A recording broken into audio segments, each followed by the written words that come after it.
What's up, everybody? We are back. You got me, Chris with a K. You got Jason. You got you got Mr. Simmons 360 himself, Chris Mason. We got definitely a really good show for you guys tonight. Got some interesting topics to talk about. Obviously, we are in the thick of things of this Team 131 fall camp, and guys, we are literally one Saturday. This is the last Saturday without college football, which is amazing. So if you're a college football fanatic like I am, you're probably geeked about Irish Formageddon. So, hey, with that being said, we'll jump in here. How you guys doing tonight, man? We doing good? Good, man. Excited to be here. All right, all right. It's been a busy week. Chris Mason, you doing all right? Yeah, back in the land of broadband connectivity. So my Google Fiber is fully back up, and the Ethernet in my office is now working as per spec. So, all right, awesome. So, with that being said, we got some recruiting stuff we'll talk about later on tonight. I know you people are dying to hear what Jason probably has to say about Jackson Arnold. You probably have heard a whole bunch of that stuff. So look, we've heard a lot of things through the money line this week. We've heard a lot of things through the grapevine this week. So a lot of stuff that's happening in Sooner football. Finally, we can kind of focus in and kind of hone in on, hey, these are the last 2 weeks. We got to get to it. So, guys, hey, look, if you watch Oklahoma breakdown this past Wednesday or whenever that dropped or whatnot, great insight as always. It's hard to go against those guys because those guys did it at a very high level for OU. So shout out to Gabe and shout out to Teddy for always being able to give us be our eyes when we can't necessarily be there physically and see what they're seeing. But they always have great stuff. But you gotta start on what Iker was talking about, people. I mean, that old line. I mean, injuries have popped up a little bit. No concussion protocol. I know last week or the past couple of weeks we're telling you, hey, there's a different approach to it. Hell, if you get a cut on your pinky, you're probably going to end up sitting out just as a precaution. But it seems that there is some real heat going on in these battles as far as you're hearing about Howland, you're hearing about Foj, you're hearing about probably running out there with Foj and a Fabechi Nwewu, maybe even at left guard. So, the thing is that it leaves you to be, a little bit awestruck just by the possibilities, just by the competition that we're having and the guys that are stepping up and really setting themselves apart. It leaves you not necessarily worried, but just a little bit confused because I think that we in our minds, we had our starting five, which would have been Sexton at left tackle. You would have had EPL at left guard. You would have had Everett at center. You would have had Nwewu at right guard. You would have had Simmons at right tackle. But right now, it doesn't sound like that.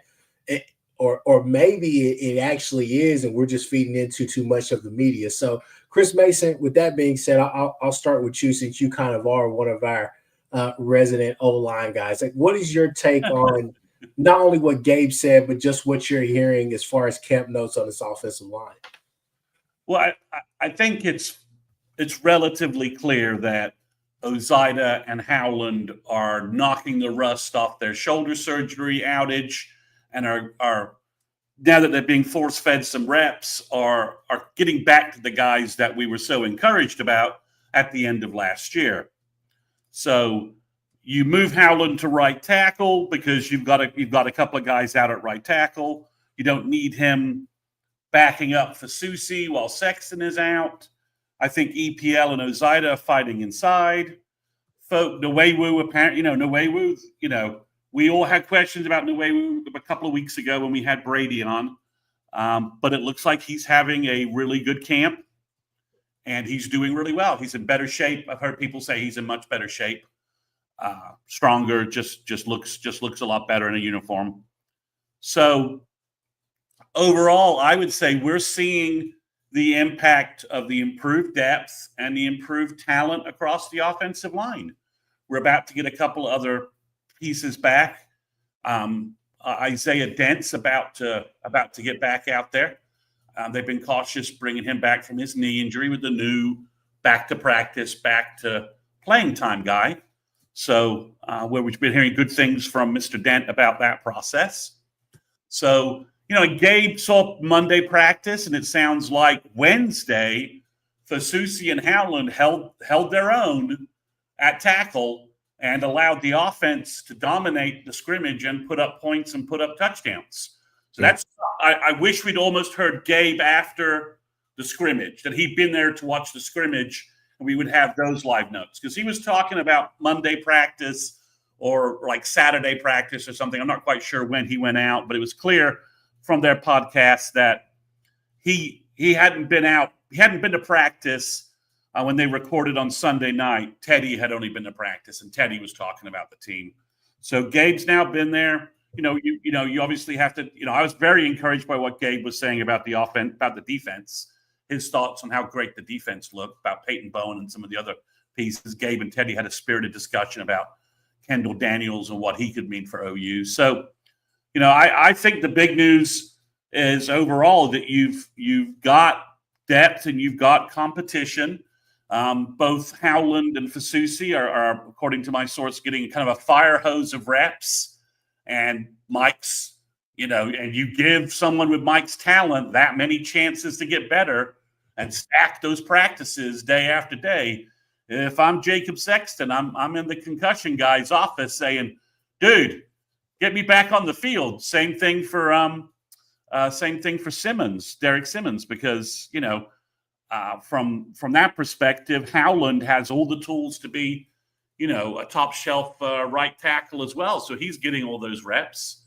So I think it speaks to the depth on the team. It speaks to the talent. When you've got Ozetta and EPL fighting, we've got a true battle there. And you've got Ryan Foji pushing Fabechi Nwewu. Now, can you move Nwewu to left guard if you wanted to and play Foji? I'm not sure. We'll see how those things work out. Well, it sounded like what they were saying was that no matter what, Fabechi is a starter on this offensive line. I think he probably, as long as we'll see, right?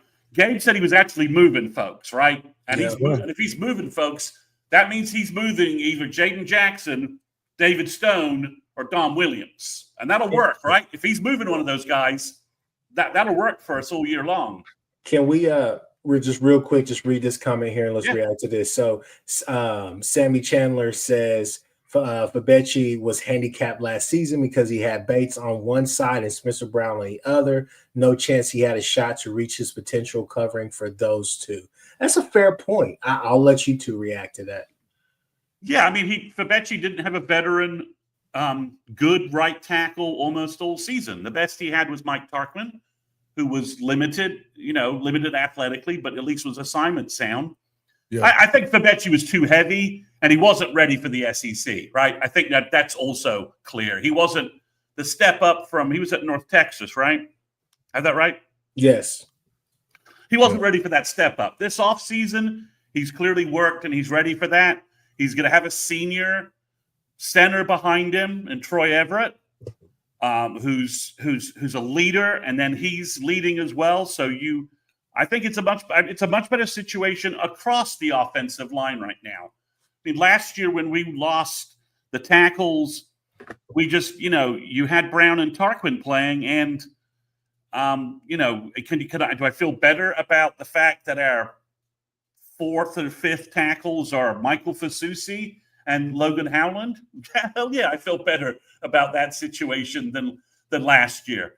And also, I feel great if somehow Fasusi and Howland continue to seize their starting positions. I feel great that Sexton and Simmons are behind them, pushing them to get better. And if for some reason they take a step backwards, that you've got veterans to go right in there who were playing well. But there is a I don't know where the tipping point is, but there is a tipping point that if Simmons and Sexton are just held out like another week, I'm not sure you don't reach a tipping point where Bill has to just say, Fasusi and Howland are starting, and I'll integrate Simmons and Sexton later. They're starting. I need them. That's the game plan. I need to get my game plan for Illinois State and Michigan going. Mhm. Little birdie told me that no shock to anyone, they're doing a lot of Michigan prep in camp. Just do a lot of prep for what they think they want to throw at Michigan, both defensively and offensively. They're working on that. Been working on that a lot. So I think we're reaching a tipping point, Chris, where if they're not back by a week from today, I think Fasusi and Howland are probably starting the Illinois State game. So let me jump in here, and this will be the perfect segue to bring Jason in. So first off, Sammy Chandler, he says Fabechi was a freshman All-American for a reason, took a step back because of the trouble we had as a group last season, big step forward this year. Hey, look, I'm optimistic. Look, I if that's the case, then I will try to share your optimism. My whole thing is this right here. Graded out better than anybody at the end of the season too. So I mean, this is not like it wasn't going on at all last year. I think early on he struggled for sure. I get that, but it's just still one of those things. Look, you got to have a push. I mean, we saw it last week. The film has to show it now. We don't have time right now. I think the majority of people in the chat, majority of OU fans, I still believe that there's a big the consensus feeling is that, hey, we think BV is the right man for the job. It's just it has to come together. But with that being said, where I want to segue and bring Jason in is this right here, is that, look, we could talk about Fasusi, we could talk about Howland and all the rest of that stuff at tackle, but guys are out, whatever the case may be, and opportunities are coming up. But to me, the odd man, it seems, left out, and kind of just a knee-jerk reaction off of this whole Gabe thing was EPL. So here's where, Jason, so here's, like I told my uncle the other day, here's where I kind of, on one hand, I get what Gabe is saying, but on the other hand, I don't, because for the last 2 years, especially with offensive line, he's been very critical about, hey, there are guys just running across your face. It's almost like McGuire or these guys, they don't even know what they're doing half the time. Just hit somebody. If you don't necessarily know the plays, know what's going on, go find somebody. Go find somebody. Being nasty on the interior. You know for sure, if you listen to the show, you know that I'm always big on, hey, we have not had nasty interior old linemen in quite some time. Not enough. So so Gabe is a guy, and a lot of people are, which rightfully so. They know the game. They played it at a high level. I'll give them that. So they are big on technique, but at the same time, what you've been asking for the last year or two is for somebody to bring that physicality, that nastiness back to that interior. So why now are we flirting with the idea, or should we flirt with the idea of starting Foj at right guard and then Nwewu at left guard? I'm under the impression, I'm under the belief, I like EPL there at left guard. That's just me. Jason? Well, if he's ready to go, I think so. I think that a lot of people haven't been talking about the fact that, he was a little dinged up at the end through the spring and stuff like that, though, too. It was part of it, I think. So I don't think, when you look at what EPL is, he came late last year. He was a summer guy. He didn't come in for the spring in his first year. So he was probably behind on that. I think that he showed us what he can do as far as nastiness, though, in the time that he was on the field. So I tend to agree with what you're talking about. And I think if it's a difference between him and Heath Ozida, I think you got to put him in. I think as far as Fabechi's concerned, I think that it's, I keep hearing from what I heard from Gabe that meant the most to me was he's the best offensive lineman in the room, period, in the story. He wasn't talking about position. So I think Fabechi Nwewu is where he's going to be. In short of injury, he's not going anywhere. He's going to play on one side or the other. Do I think EPL's the guy there? I don't know. I think nasty streak notwithstanding, I'm going to go with what Bill Bedenbow thinks. That's just kind of the way I feel about it. And I think that the problem with it, if there is an issue with what we see from Big Bill, is that he wants you to have it down.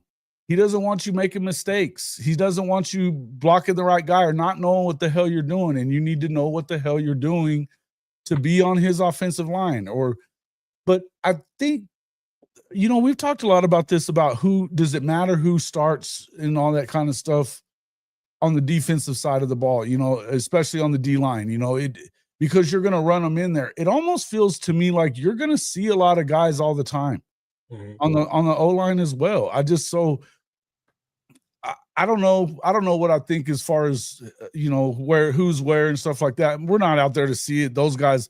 And to be fair, Gabe said that was the first practice that he's seen of the fall. So, I'm not going to go too far with what he's talking about, other than, I do tend to trust what he has to say. The guy's a freaking multi-time All-American at Oklahoma. So, I have a hard time not listening to him. But one of the things that I don't think people are talking about is the tackle as much with the injuries that you've had. You've had guys like Isaiah Dent coming back, and he's starting to look really good. He's in the top 2 on the left side right now. You want to talk about big and nasty and able to move. That guy's big, nasty, and able to move. I think that he's going to have something to say about who's starting where. I think you might see him a little bit at right guard if Simmons isn't back and healthy sooner than later, because I think he's able to kind of work into that right guard position as well. So right tackle. Yeah. But I think that, in the end, I got to tell you guys, the one thing that, yes, we want to see them be better than they were on the O-line last year. I think that it's hard to get a ton of looks to where you're going to really, really think that during the fall camp and certainly, before that, because this defense is that good. And so they're going to push you around a little bit. But if they were dominant in the scrimmage last night, they have to have been very, very good on the line. So if I'm gonna trust anybody on this staff, at any position coaching period, it's gonna be Big Bill. I feel that. So did you see the interview with Bill, Chris? Yeah. I mean, you saw him talking about Arbuckle. You could tell that you could tell, like, I've got a guy, I know what he wants from me. I'm gonna kick ass. I've got the guys to do it. Don't bring up, and did you see him snap back at the reporter who asked him about the injuries last year, trying to get him to talk about last year? Bill's like, I don't want to talk about any of that crap. You could tell some of the things he was saying about Arbuckle. Bill's a pretty straight shooting guy. I kind of got as almost his way of saying, last year was completely screwed up. I got a guy I can trust now who knows what the hell he's doing, and I got a way forward out of this O-line mess. I got it, guys.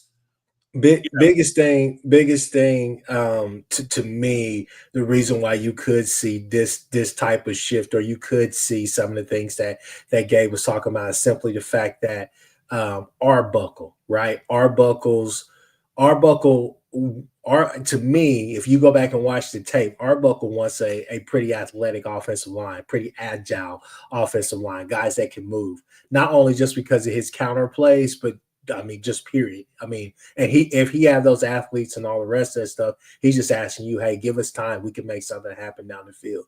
So with that being said, let's pivot back to you, Chris Mason. Got a question for you on the center position. So seems to me that, Michaela is starting to pop up in a lot of conversations. Are you convinced? I think we spoke last week or the week prior to that, and I think you were under the impression that he probably will redshirt, right? So Gabe kind of put this out there, and he's been putting this out there since Makala committed and signed with OU, right? Because Gabe just basically doesn't think that Everett's long enough, big enough to be a center for OU in the SEC. So that's Gabe's bias. Gabe may be completely right, but I'm having a hard time understanding how Troy Everett is starting every practice, has led the offensive line throughout the offseason, and is the veterans and is your senior veteran for a group that might have a couple of youngsters on it. I'm having a hard time understanding how he isn't the starting center unless on the field something critically goes wrong, right? So I get Gabe.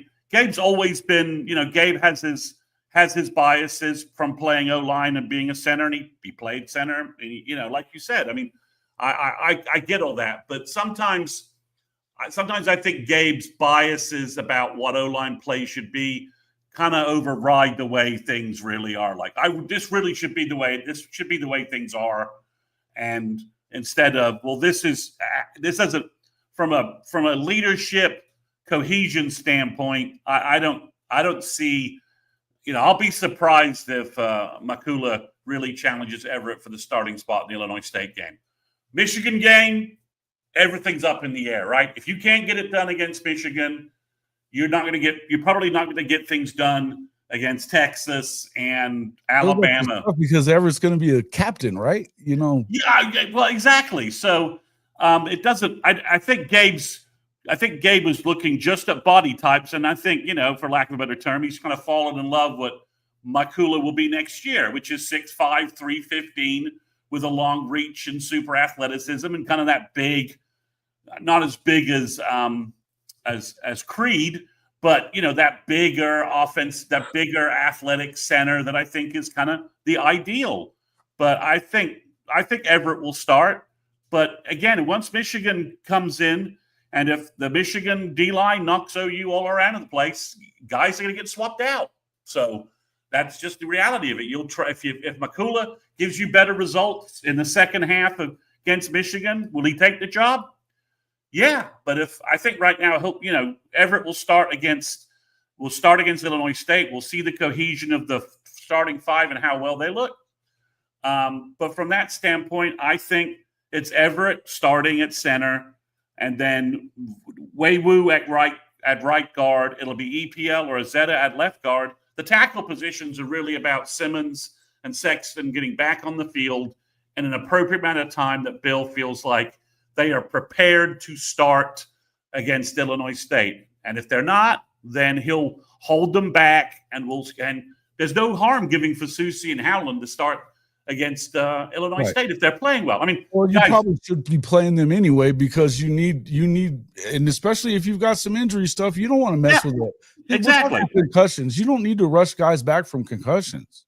No, they've been sitting out for a bit, so it's fine. But I would say, Chris with a K, I would say this is more a case of where Gabe is looking at his ideal center, and he's not viewing the whole totality of what's going on with the center position and the position Troy represents in the O-line room and the O-line group. So that's I would say Everett starts.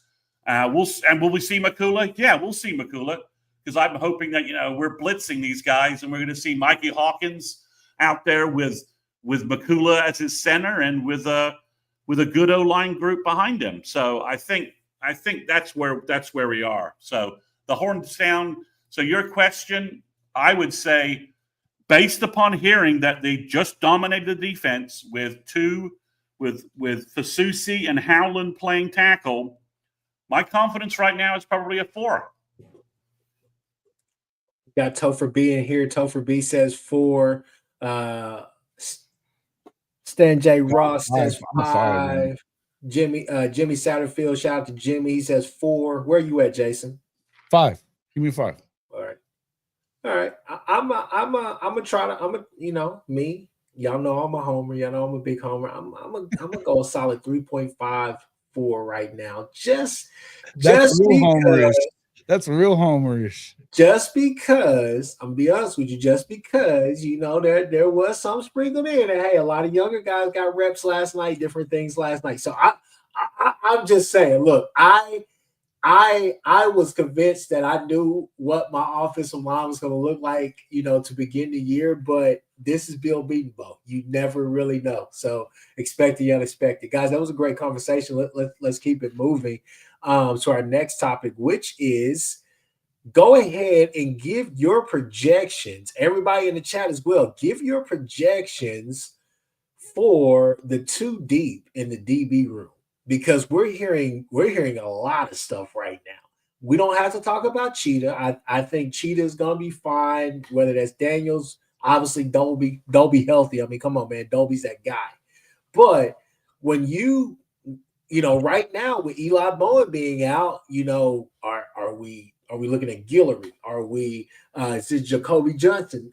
Is this his show? You got Davon Jordan. You got Newcomb out there who's making a lot of plays. And then also the name that we keep hearing an awful lot, Reggie Powers up there in that safety room. So, I mean, to me, I think that you're going to see a bunch of guys as far as like a Boganowski, Hardy especially. I think you're going to see those guys, but I think it's one of those things where I don't think it's necessarily a bad thing that you haven't heard Peyton Bowen's name an awful lot. I mean, praise God, he's healthy, right? He's out there on the field. So this could be the year that you see his best football, but at the same time, it seems like Reggie Powers is pushing to get a lot of snaps, a lot of time this year. So what does your two deep look like right now if you gave projections? Go ahead. Okay.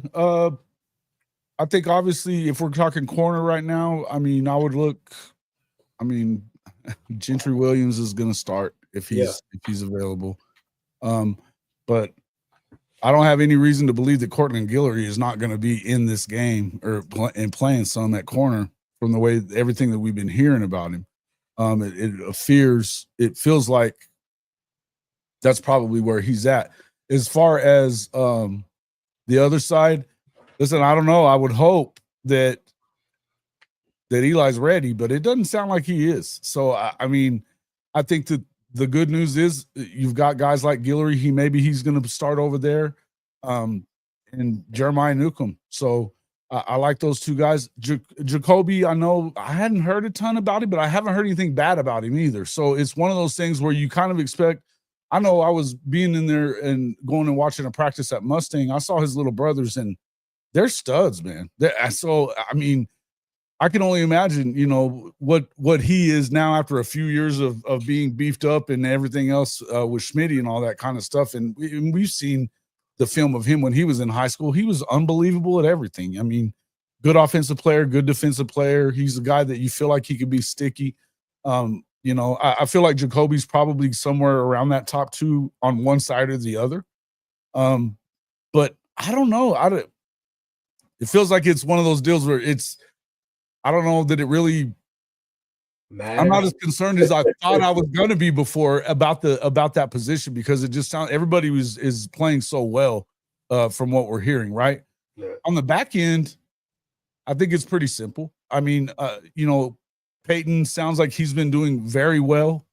Everything that I've heard about him is that he's getting it. He's even in some run fits that you think he's probably a better coverage guy, but in run fits, he's even looking really good right now. I think that's probably when you're going to see Boganowski coming in a little bit more, would probably be for the run fits because of the hitter that he is. But I think that, or Reggie Powers even, because it'd be Reggie. Boganowski's going to back up probably RSJ. That's easy. We expected RSJ to be. I mean, he's their guy back there, right? I feel like he's that dude. So it'd be Boganowski at the two, Reggie Powers at the two behind Peyton, and then the guys that we expected to be there anyway, as long as injuries aren't there.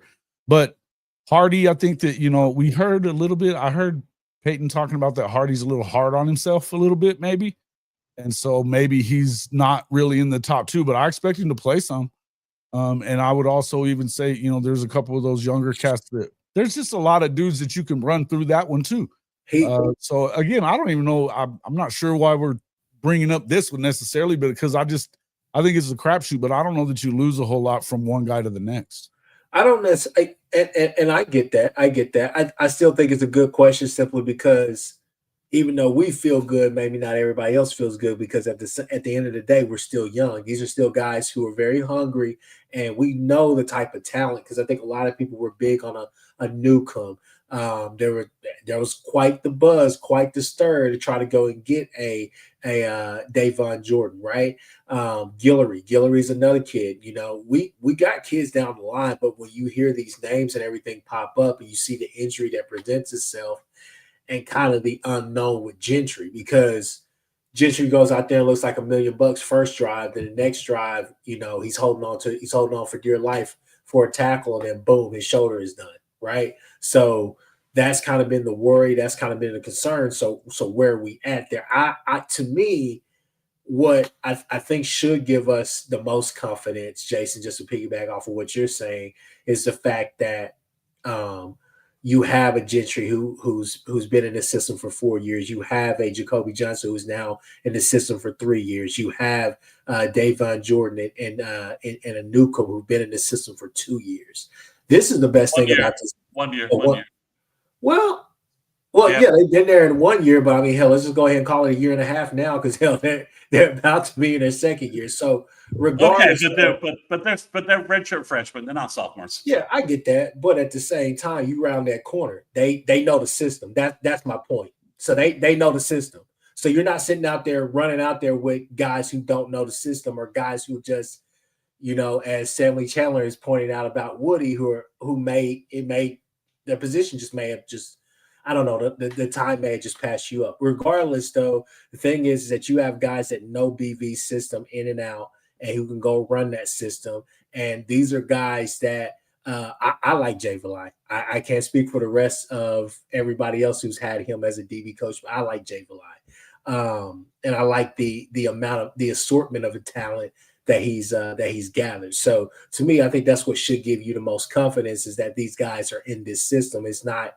It may be their first year playing, getting like real snaps, but it's not their first year trying to grasp what a BV defense is trying to do.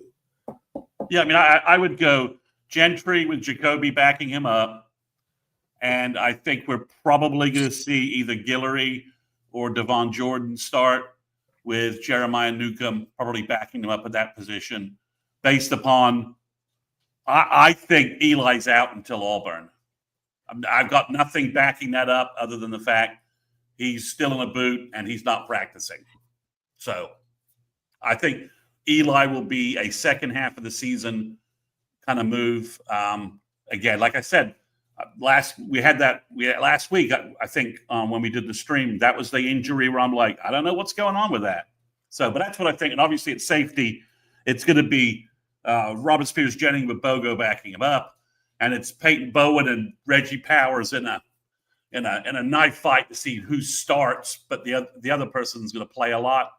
And I think you probably, I'm not sure where Dolby is in terms of Illinois State, but obviously he factors in somewhere at Cheetah along with Daniels. And also if you move Powers to Cheetah, then I think Dolby maybe is in the mix a little bit at safety or a corner. I think he probably could play either one. He's enough of a dog that I think you could put him out there. So, but right now for Illinois State, that's where I would go with the two deep in the secondary. RSJ, let's just say Bowen will be the guy who walks out there from seniority standpoint, and then Gentry, and I think Devon Jordan or Cortland Guillory, and it's a toss-up. We hear great things about both so far.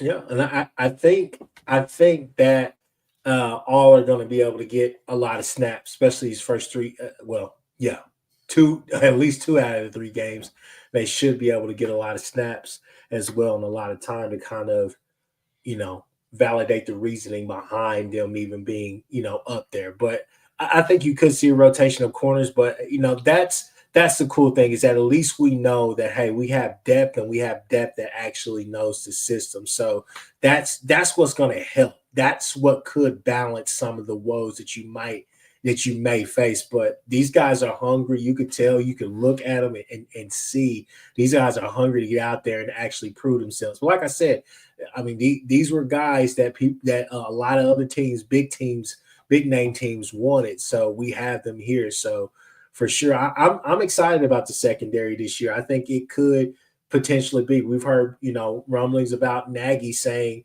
at one of those dinners that he had that, hey, the secondary is the best unit on campus, the most talented, deepest unit on campus. Exactly.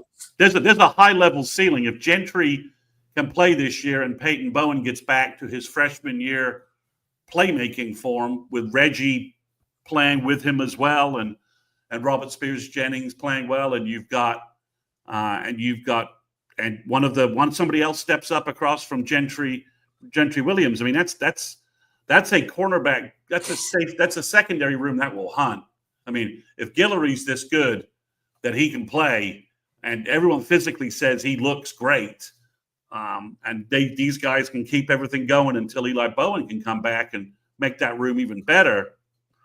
I think Nagy made the right decision not spending money on a cornerback who wouldn't be more than the third team on the depth chart in the transfer portal. Everyone's like, why aren't we adding a cornerback? Well, I think Nagy and his evaluators watching spring ball were like, no, Jay Valai's got the guys. He just needs to coach them up. Go coach them up. I don't need to spend money to fill gaps where we have elite athletes. They just need to be coached up. Right, and that's what you heard from Venables too. That that they were willing to kind of roll the dice with who they had in the room, and they believed in the guys that they had in the room. We talked about this a lot before, and shout out to Makari Vickers, but you saw him and Josiah. Was it Josiah Wagner that they ended up, getting into the portal because they kind of got behind getting injured, a little dinged up or whatever, and they just got behind, the depth chart a little bit. And so that's just kind of what's happening on this defense, where you're getting a bunch of guys that they're all really good. And if you get behind on the depth chart, you're probably not going to catch up simply because of the fact that there's really a lot of talent in the room. And I think that we're seeing that from top to bottom on the defense, right?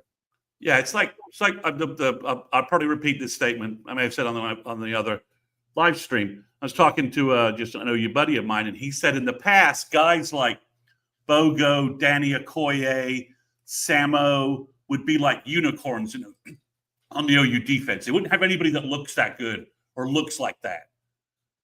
Now we've got guys that look like that are second and third team. The depth on defense, there's only 3 portal transfers. Dominic Williams, MJJ, and Daniels. And, that's it. The rest of that 2 deep and 3 deep is homegrown. These are Brent's guys. The continuity on defense has been there, right? We know all about the offense basically got flatlined and nuked and paved with last season, right? And Arbuckles had to start from zero with Batir. But on defense, the continuity is there, and the players are there, and the evaluations seem on target. So the defense. I think the cornerback position. You've seen the additional year, you've seen the additional influence of the guys. I think we're ready for, if Gentry stays healthy, they'll figure out one other guy. Yeah, and they always if Bowen comes back midseason, which I think is probably what we're shooting at. And again, I got nothing inside that tells me that. It's just he's in a boot. Anything about him. He's in a boot. He's not running. He's not doing anything. So I don't know what's going. Remember when you were on with me Saturday night too, and I think the professor said something that made some sense. If it is a high ankle sprain, yeah, he did. He ended up having surgery and stuff on that. If that's the case, and that's what he did, then this time frame would be right around this time frame right now, where he should be getting a little bit better, but he may be still working his way back into it. Yeah. We'll see. Yeah, so that's the only issue. That's the only issue. Is Eli? When can you get Eli Bowen? And of course, if Guillory hits it, or Devin Jordan again. Repeat my favorite segment. Devin Jordan. Don't want to forget about him. Yeah. Tulsa Union cornerbacks in Norman just play. That's all they do. They play and start for 3 years. That is true. But no, I think somebody put that in the comments. So, all right. Well, hey, look, that's where we're at. We talked about the O-line. We talked about a bunch of battles there. Talked about this 2 deep in the DB room. I think the consensus among us is that we feel pretty confident about it. So let's keep this thing rolling. Yeah. So here is the question right here. I'm going to put that in the chat. Ask everybody. Definitely want to see what you guys have to say in the chat. But the question is, what causes Team 131 to fall short of 9 wins? I've seen this question out there a little bit, and I thought it's appropriate for us to ask that question as well. Jason, we'll start with you. What's your thoughts? I mean, aside from like a rash of injuries that similar to what we had last year, I really don't see much. I think that you would have to have some serious gaffes, turnovers or something like that would be maybe part of it. I think that this defense is going to be dominant in a lot of games, though. I just don't, with the number of new quarterbacks that you're going to go up against from week to week, in and out of the SEC, obviously, but in the SEC, it's 6 of 8, and that's assuming that you don't lose anybody to an injury, and we've heard some stuff like that. I think anything short of just a crazy amount of injuries like what we saw a year ago, not much. Or it would have to be bad game planning. I don't know that I'd really think that that's happening. Just poor decisions in certain scenarios, just in-game situational stuff. That'd be the last time that I could do it. The last thing that I could think. I think that everywhere that we're talking about, especially we talk about the receiver room. I think if you lost 6 guys right now, you've got 6 more at this point. You know what I mean? I think that they've done that. They've went out and got those guys that you can believe in, and that you probably have at least 6 guys on reserve that maybe if they're not going to be a starter to start off with, they're still going to be serviceable if they get in. And I think a lot of that has to do with the fact that you had some guys that had to grow up fast, right? They had to grow up fast and get in there and start playing. I was asking Boganowski the other day if he'd heard anything about Ivan Carrion, because I haven't heard anything. We're talking about a 6'7" target that don't drop footballs. Well, he had a big scrimmage. Well, there we go. That's what I'm saying. OU. That was on Monday that we said that. I was asking about that on Monday. I was like, have you heard anything? Because I haven't. Yeah, big enough that OU football put the highlight out on their social media account. Yeah, but I'm just saying that was before that. Yeah. You're right. That's what we're talking about. So, I know the Bevo's bodyguard thinks that OU sucks at everything, but that's okay. We're going to see what Texas is about coming up shortly. And I just feel like they're loaded pretty much everywhere. This defense is going to do what it's supposed to do. And I don't even think you have to have explosive offense, 40 points a game, team. That's not what you need. And I don't even think that's what you need. I think that if you're serviceable and you can, and I believe wholeheartedly that they're going to go down there and do what they're supposed to do. They're going to put points on the board, take care of opportunities. They're going to take advantage of opportunities given to them by this defense that we know over the last 2 years has been huge at forcing turnovers. If you can get turnovers and you can just do something about that, just go in there and score whenever you get those opportunities like that and move the ball, not have a bunch of 3 and outs and stuff, which was a big problem last year. I mean, you think about the Red River game, 9 straight 3 and outs. 9 straight 3 and outs. I mean, and the game plan was trash. It was trash. I don't think we're going to have a trash game plan. I think even if Arbuckle isn't everything that we were to think he is, you got Kevin Wilson in the house. Something will get fixed. So I think that they're there. I think that they're going to be fine. I have a hard time believing they don't get to 9 wins. And I mean, I could see them getting further than that if everything breaks the right way. Chris Mason. So I'm putting injuries like last year in a parking lot. If we're, I'm not talking about that, right? That kind of applies to every football team, right? If Texas lost Arch, another offensive tackle, and Simmons, they're going to struggle to get anywhere because they don't have backups at those kind of positions any longer. So here's the one way I think OU struggles to get 9-3 or gets off schedule, and that is if John Mateer is not who we think he is, the way Jackson was. That's the only way I see it, is that Mateer struggles with the jump in competition and the jump in play. And he's struggling, and our offense is still, we're making too many mistakes on offense, giving the ball up, and the offense isn't moving like we think it will be. It's just basically that John Mateer isn't very good. I think that's other than injuries, which applies to everybody, Florida, OU, Texas, Notre Dame's lost some guys. Everybody's losing guys in camp. If the injury thing returns to sort of the norm or a normal level, right? Or just something average. I think it's John Mateer. The only way OU doesn't get to that 9-3 level, 8-4, something along those lines, context matters, all those things, is if Mateer isn't who we think he's gonna be, or who everyone thinks he's gonna be, including the coaching staff and anyone that's seen him. Let me ask you this though, in talking about that.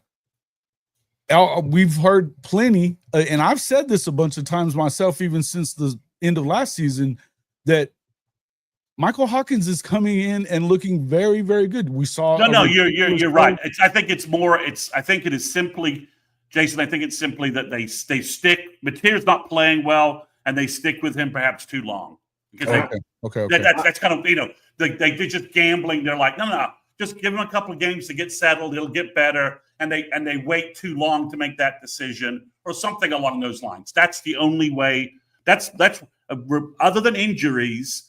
That's what I see, because I don't think, as you said, Arbuckle's going to have better game plans than the nonsense we had last year. Yeah. And we've had a whole year of development that on offense. That's not last year. We just never had nothing developed. The coaches knew nothing about what was going on. But Chris Mason. This is where I got to stop you, okay? Okay. I think John Mateer is going to be just fine. Will he throw a pick? So do I. I'm just saying. Well, I get what you're saying. Here, I'm about to land it. I'm about to land this plane. But I will say this. I think, will he throw a few interceptions that we probably don't like? Yeah, I think he's going to be a little bit riskier with the ball. But the thing is this right here. At least he won't be indecisive like the guy we'll talk about later on in the show. But here's what I think could potentially make this team fall short of 9 wins. And that is two positions that have been non-existent. One was kind of pretty existent the last half of the season. You felt better about their performance, but one, we haven't necessarily seen that breakout star or just that guy in a while. And that's the running back position. That's the O-line. I think that if you don't have a solid run game to pair with this Arbuckle offense, what he wants to do in the pass game, that's what could take away. That's what could hurt you. Do I think that will happen this year? No, but I think that is the only concern. And that's why I open up with the O-line. We're talking about the O-line as the first topic of the show. It's because I'm not necessarily worried about where we're at. It's just that, hey, this seems like we were pretty set on these guys. Seems like these guys were gelling together and they were doing that. And then, boom, here we go. We're reshuffling the deck. And I'm like, that's fine. That's the beaten bow way. I get it. But, again, going into the season, to me, I think the thing that could hurt us is, can we actually get a real run game going this year? I think it's possible. We got the guys, but we have to see it. We got to see it. Got to see it this year, because to me, when you go back and watch Washington State, they wanted to run the ball. They wanted to do things in the run game. I think that Wayshawn Jones, or I forgot his last name, but yeah, Wayshawn, he was a good back. When you gave him an opportunity, like space, he sees the hole, he's gone, right? Yep. But they just didn't have a very good line, though. They didn't have a very good offensive line, and they didn't have a ton of skill guys. I mean, Kyle, what's his name, was their guy. Kyle Williams, the Meredith kid, they had a couple of kids. I think there's some injuries that happened as well on that wide receiver core, but Mateer was really their run game. They relied a lot on the QB run game. It was very reminiscent of something that you would see from a Lincoln or hell, even Levy. It was somewhere in between, because it was like, hey, this is the limited skills, or this is the limited tools that I had, the limited amount of tools that I have, and I'm just going to utilize them. And so John Mateer, if you go watch that Washington game, he put the team on his back, not only with his arm, but with his legs especially. Right. So, and he didn't always look great all the time, right? But he's tough. His toughness is a big deal. I think I've been saying this a ton, and I just want to piggyback, and I want to go right back to you, though. No, go ahead. What I feel about John Mateer is, I think that I've been saying this the last couple of days on my show.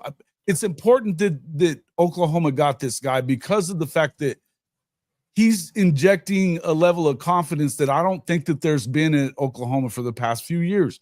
even with Dylan Gabriel.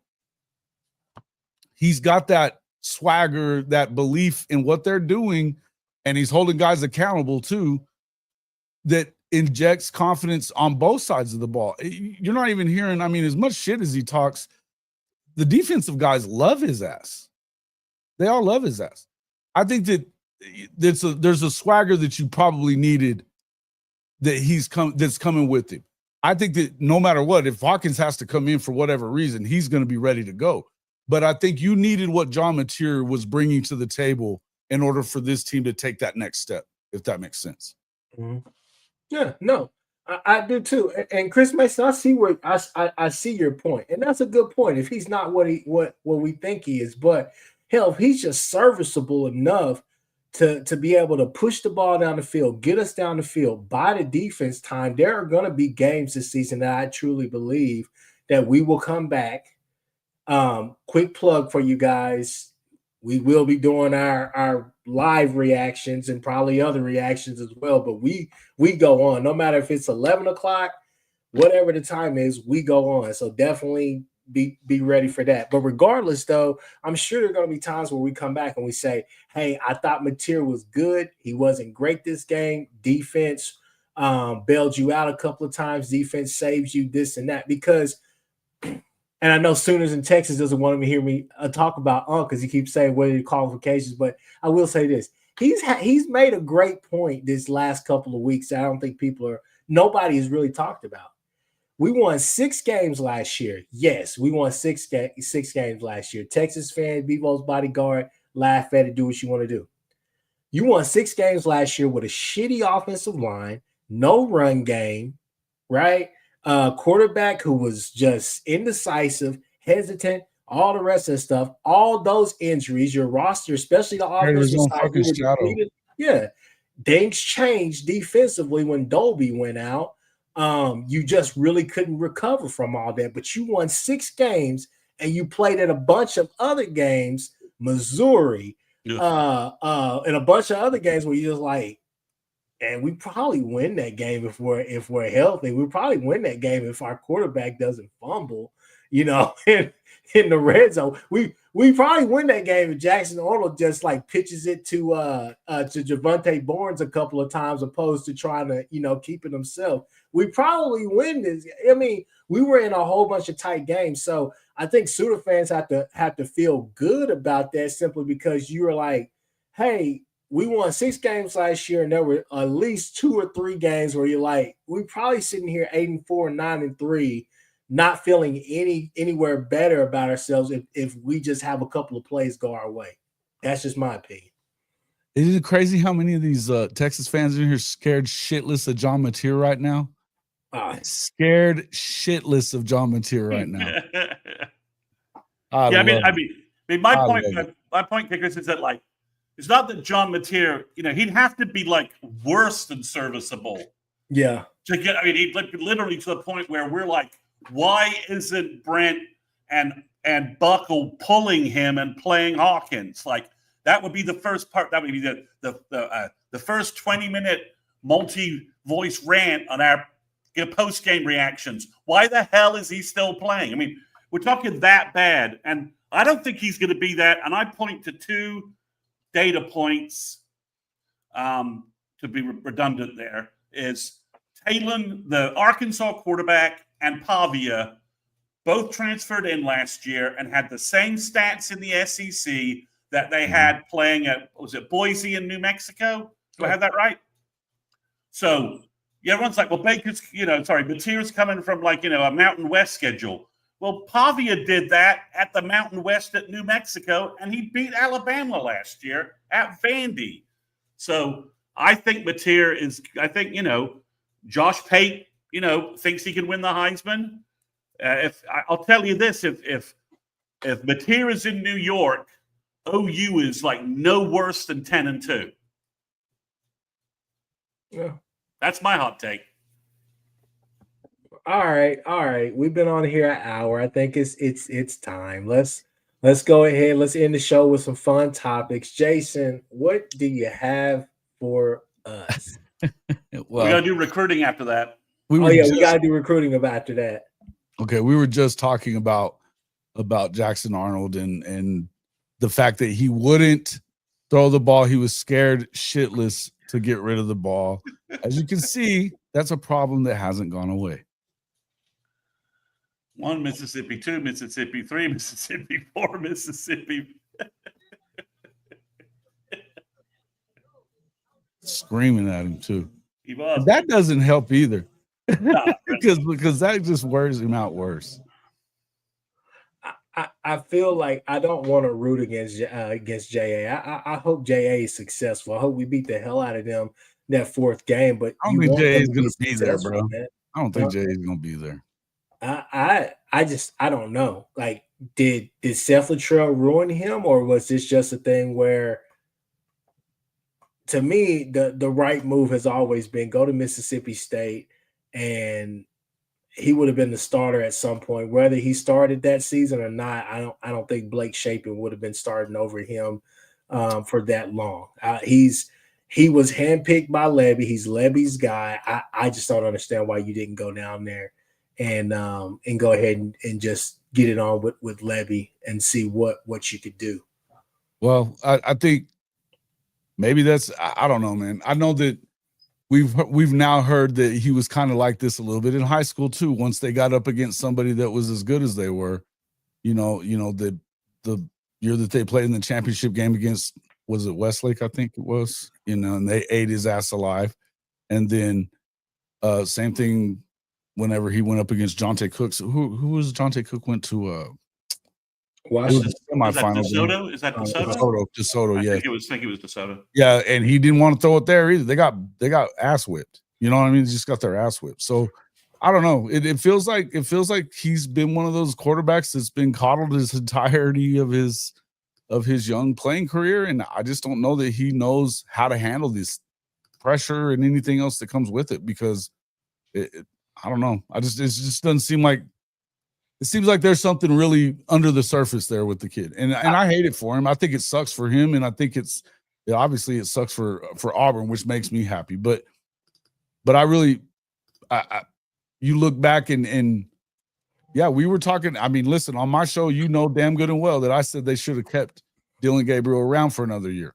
I don't know that they're 1,000 times better, but I think that in the end, Jackson certainly wasn't ready, and it doesn't look like he's ready now. It looks like he's going to lose the job to another freshman.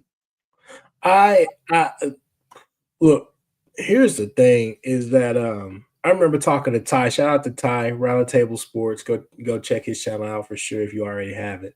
But Ty talked about it. He said, man, that he said, I asked him, I said, hey, why isn't a kid like the Davis kid up there in Michigan? Everybody's talking about Bryce Underwood, but why isn't the Davis kid getting that he came out just as hyped?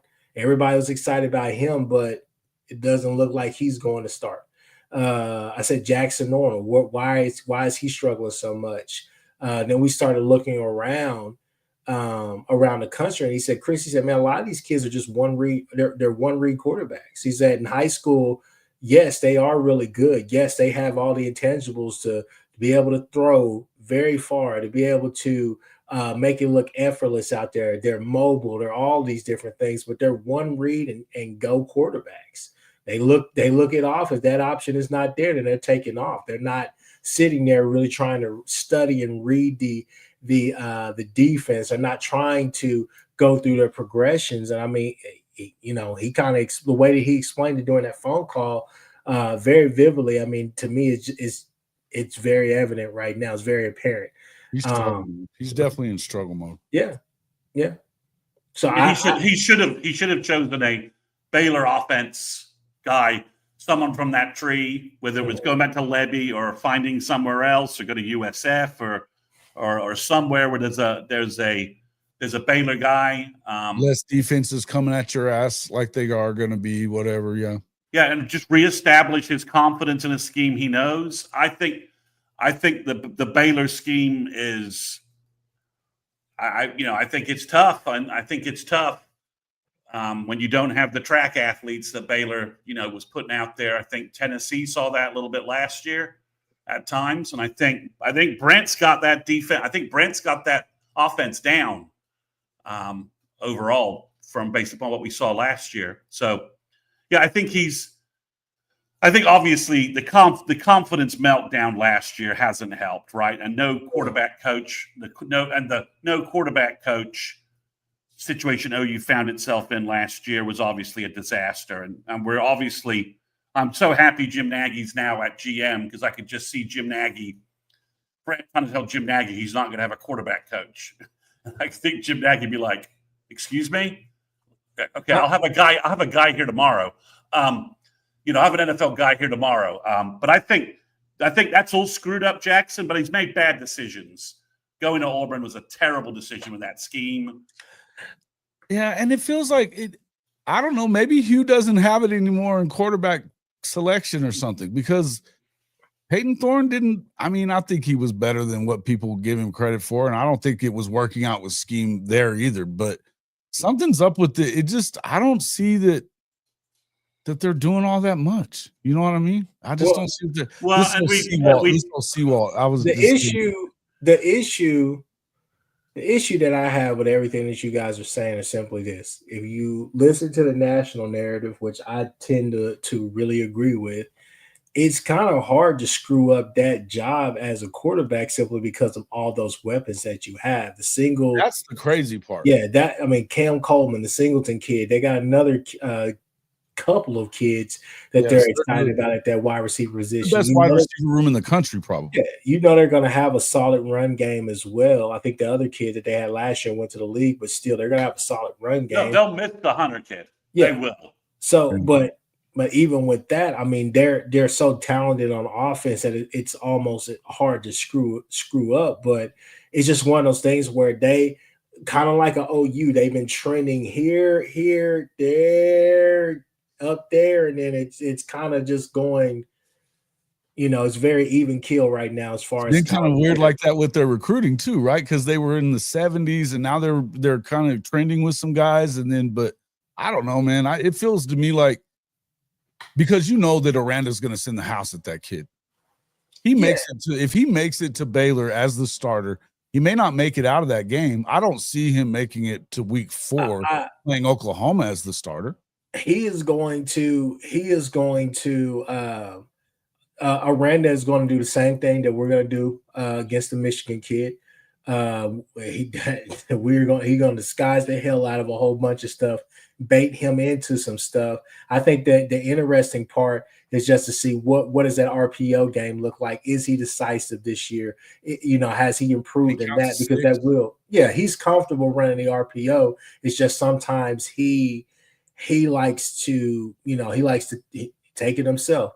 I think the interesting thing now, I do have Baylor winning that game, but I think it's a close game. I don't think it's anything to where we should be expecting a blowout simply because of this tape or anything that we've seen or heard about that offense. I feel like it's going to take Baylor. It's going to be one of those games where Baylor probably takes them a second to score to really bust open, but I think they score first. That's a game that I could see being something like maybe a 21-17, 21-13 type of ordeal to where they get it done, but it's going to be a 4-quarter game. So I don't necessarily think I see Baylor separating themselves from them. But then again, if J.A. is anything reminiscent of what he was last year outside of the main game and the Alabama game, then I don't see how. Well, he wasn't even here. He threw 10 passes in the Alabama game. It wasn't like he did like anything 60 special. yards or something. It was like 60 yards of passing.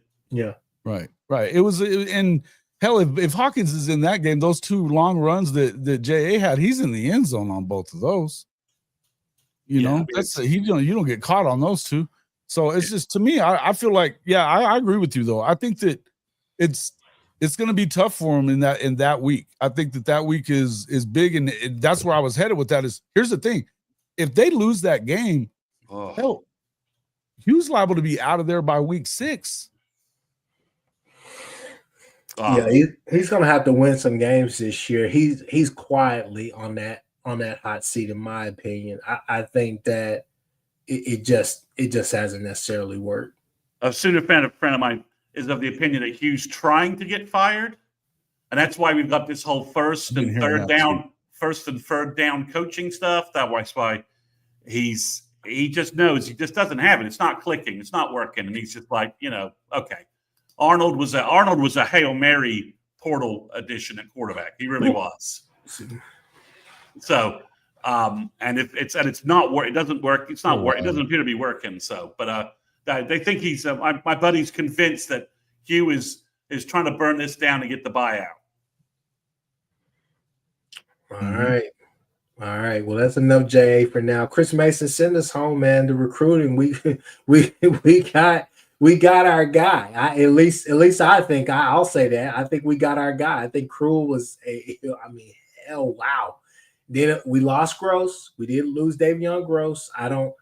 Money talks, BS walks, but at the same time, man, this whole Percy Harvin thing, I was just like, where did they even come from?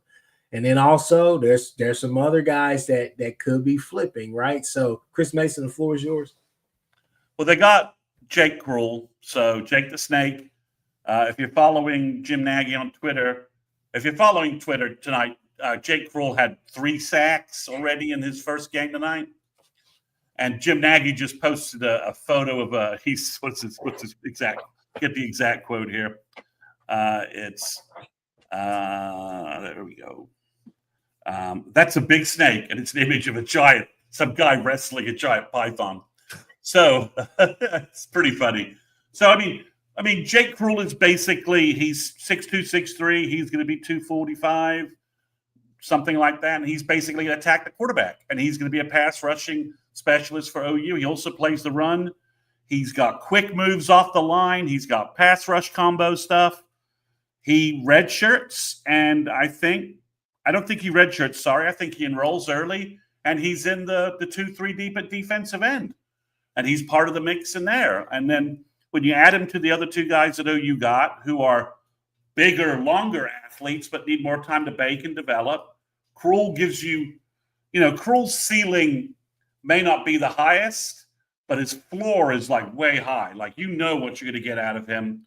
And there's also a chance that, he becomes sort of like a TJ Watt kind of comp, something like that, Nick Benito kind of comp, where he's 6'2", 6'3", 250, and he's a beast off the end. I mean, he's dominated almost every offensive tackle that he's seen at combines. Last year, the only guy who I ever saw block him at a camp event was David Sanders, the 5-star offensive tackle that went to Tennessee. The only guy comparable to Fasusi in last year's class.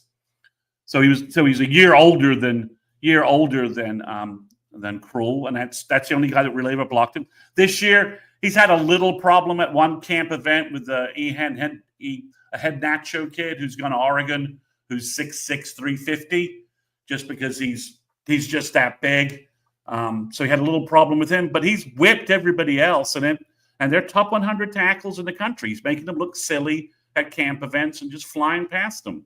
So this is a big addition. ESPN has him as a 5-star, number 22 in the country. The combined On3 Rivals guys decided to drop him to like 160 because they think he's not tall enough. He's too small. Okay. He's dominating everybody dominating everybody that, he can play against. So, we'll see how that goes. But again, I think the number one thing about this is his arrival timeline is next fall. You will play him next fall. He may be a third down pass rush specialist across from Danny Okoye, getting after the damn quarterback. And he may give you 4 or 5 sacks his freshman year, as a situational pass rusher. He's the biggest defensive player we were after. So you've got Bo Bentley on one side and Jake Krul on the other side, which maybe tells you, you didn't get Davion Gross, but they got Jake Krul and they got Bo Bentley. So maybe this tells you where Nagy's willing to spend his high school dollars. Pass rushers, quarterbacks, wide receivers. OU's trying to recruit a kid from Louisiana, Braden Allen, who's a 3-star, committed to Tulane right now. Has really good film, but Colorado and Ole Miss are really after him as well. And I'll just say this: if I'm going to take any underrated from the recruiting services wide receiver, I'll take one from Louisiana. So For those that don't remember, Justin Jefferson was a 5'2", unranked 3-star, 2-star coming out of high school from Louisiana because nobody, they just grow receivers in Louisiana. They just do. So we could pull him. They're still looking at other guys in terms of other stuff. But please post any questions in the chat if you have any questions about Cruel. Otherwise, I'm going to move to the other story of the day, which is James Tank Carrington. So Carrington decommitted from FSU, I think yesterday. I was like, oh, well, that's interesting. Not thinking it had anything to do with OU or any storyline that was going to roll back to OU. Now, like 10 a.m. in the morning, Steve Wiltfong says that Carrington's going to OU. And I'm like, what? Because OU canceled his official visit. He didn't visit on June 6th because OU canceled it. And every indication out there was that OU moved on from Tank Carrington because he's kind of a tweener. He's not got the naggy length size at defensive tackle. He's not Brian Harris. He's not Teron Richardson. He's not Elijah Golden, who chose Notre Dame, or Tavion Branch, who went to Rutgers. He's not 6'4", 6'3 plus, 6'4", 280 pounds right now. He's 6'2", 260. And I thought OU moved on from him. I'm not really sure I understand why they rolled back to him. Again, he posted, I think in May, that he's 260 pounds. So the 6'2", 240 stuff you're seeing, just ignore that. It's not relevant any longer. He's 260 as of May, and he said that he ran 21 miles an hour in testing. That's what he posted online. So that's what he posted on his social media account. So that's moving. I just watched his 7-minute highlight reel from Bishop Gorman his junior year. There's some fantastic plays, and there's some. I think he posted almost every play because it's 7 minutes long, and there are some okay plays. 6'2", 6'3", 260. Pretty much the same size as Grayson Halton coming out of high school, which Sammy Chandler just said. Sammy's right. He has like an 80-inch wingspan. The guy's got ridiculously long arms. He's got a long wingspan, which allows him to keep offensive linemen off of him. So he's apparently announcing again on Saturday, and everyone expects it to be OU. But guys, this is not if you had asked me what flip might be happening to OU, I could have gone 20, 30 players before I got to James Carrington at FSU. Like I might actually gotten to like closer to 50 players. He said, well, give me another one. This guy, give me another one. This guy. So I'm a little surprised by this. This doesn't fit the Nagy narrative of what he's looking for. Mm-hmm. But if they get Teron Richardson and then you have Tank Carrington, you've got Teron and Brian Harris can both be 300-plus defensive tackles, very active and athletic. And maybe at a minimum, Tank Carrington, 6'2", 280, with a burst off the line, and he's doing kind of he's doing the Grayson, just a repeat of Grayson Halton. But am I surprised? Yes. Do I understand it? No, not really. I think to me, obviously, Nagy's kind of running the show on that side, but this may be one of those ones, if he were to flip to us, this may be one of those ones where this is kind of like a coach's call as far as like a Bates or Chavis or in between, as far as like, hey, we really like this kid. We think that we could do damage with this kid. Because to me, when you look at him, he's very disruptive. Like he's quick. He's making plays. Quick first step, violent hands, able to get he can bend a little bit, he can come off. I mean, it's all that you everything that we've heard about, like a Nigel Smith guy that can gotta go in between, do all those different things that we're talking about now. But just looking at his film right now, yeah, but he's not. But he's Nigel's 6'5", 6'4". I get that. 265. So, but this kid right here, if everybody on this panel, I think we all love G Baby. I would say right here, if that's the comparison you're throwing out there, to me, he looks like if he develops, if he comes here and he really takes to, he could be probably better than a G baby. Yeah, I mean, there's a ceiling. I'd love to get an accurate height and weight on him right now, right? But that's the problem. That's the first problem, right? If he's 6'3", 260 or 265, 270, and he's lean and he can easily put 15, 20 pounds on him, and he's 6'3", 285, and he's quick. Well, he's if a blur. Can play Bishop Gorman, he can probably play here. Yeah, I mean, he's playing at Bishop Gorman, so he's going against good comp. I mean, it's the film. There's some plays you're like, wow, and then there's other plays you're like, why is that in your highlight reel, dude? I mean, it's like he didn't edit it down, to make himself look the best. The biggest problem is, the other thing that no one's mentioned is he was highly rated 12 months ago. Okay, he was top 100 on 247, highly rated. He has tumbled to where he's now a 3-star in the 500, 600 range. So that's what the recruiting services think of him. Now, Nagy's telling us, don't listen to them. Kyle, look at, there's a picture of him next to Todd Bates. He's not 6'1". He's just not. I mean, he's the same height as Todd Bates. No, anyways, Todd Bates is not 6'1". He's just not. He isn't. He's more like, So that's why I want a height and weight, like in socks and a weight, right? But the thing about it is that it doesn't fit. The tweener, undersized guy doesn't fit the measurable stuff that Nagy's been holding everyone to the fire. This is why we didn't take Mason James. This is why we moved away from Taj Overton. It's inconsistent. Carrington didn't reclassify. Sammy Chandler's saying that in the chat. He didn't reclassify. He's always been a 2026 kid. So that's my only point. That doesn't mean that he can't be a good player. Doesn't mean that he can't turn into some old SEC guy if he's at 6'2", 290 and just muscled up, twitchy, and making plays in the backfield left and right. It just doesn't fit what we've been seeing the last 4 months. That's all. It just doesn't fit what's been going on. The Nelson kid from Arkansas, he's like 6'5". Daniel Norman, 6'4", 6'5". No problem, Sammy. There's been a lot of reclassifications from 27 to 26, but Carrington's just not one of them.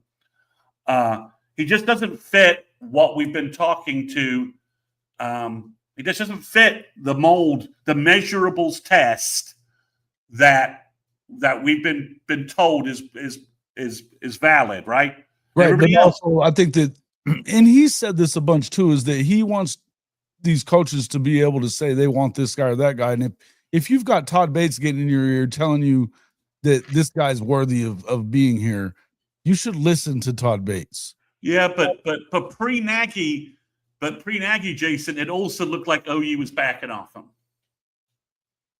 So he wasn't that interested in OU, and it looked like OU just sort of backed off him. So really, I was not surprised when OU canceled his official visit. I mean, and it was pretty public too. He's not going to OU. OU canceled him.